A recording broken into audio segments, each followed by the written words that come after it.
కోవాలని విజ్ఞప్తి చేస్తున్నాం.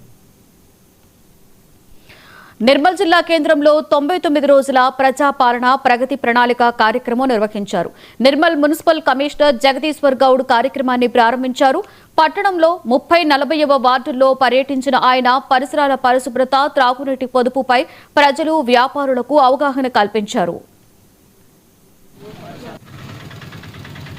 మార్చ్ 6 నుండి జూన్ 12 వరకు 99 రోజుల కార్యక్రమము మన రాష్ట్ర ప్రభుత్వం గౌరవ సీఎం గారి ఆదేశానుసారము రాష్ట్ర వ్యాప్తంలో ఉన్నటువంటి అన్ని మున్సిపాలిటీలు, అన్ని గ్రామ పంచాయతీలు, అన్ని లొకేషన్లో ఈ ప్రోగ్రాం జరుగుతుంది. కాబట్టి అందులో భాగంగా ఈరోజు ఈ వార్డు నంబర్ 40లో ఈ కార్యక్రమము గౌరవ కౌన్సిలర్ మేడము మరియు ఎక్స్ కౌన్సిలర్స్, వార్డు సభ్యులు, ఆర్పీలు మరియు వార్డ్ ఆఫీసర్సు మరి మున్సిపల్ సిబ్బంది మరియు వార్డు ప్రజల సమక్షంలో ఈ సీఎం గారి ప్రెడ్స్ని కూడా చదవడం జరిగింది.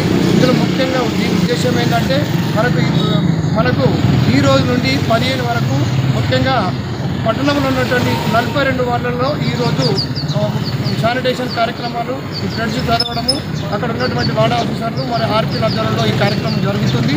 ముఖ్యంగా వార్డు కౌన్సిలర్స్ ఆధ్వర్యంలో జరుగుతుంది. కాబట్టి ఈ రోజు నుండి ముఖ్యంగా ఈ ప్రోగ్రాం తర్వాత గల్లీ డ్రైన్ తిరుగుతూ ఆ వాటిలో ఉన్నటువంటి డ్రైన్లను శుభ్రపరచడము, దాంతోపాటు బుషెస్ కూడా క్లీన్ చేసుకోవడము మరియు పబ్లిక్కు కల్పించడం అన్ని చేయాలి. ముఖ్యంగా ప్లాస్టిక్ కానీ sanitation, door to door connection ఇంటింటికే ఇచ్చి సెపరేట్ సర్టిఫికేట్ చేసి ఆటో వాళ్ళని తెలియజేయడం జరుగుతుంది.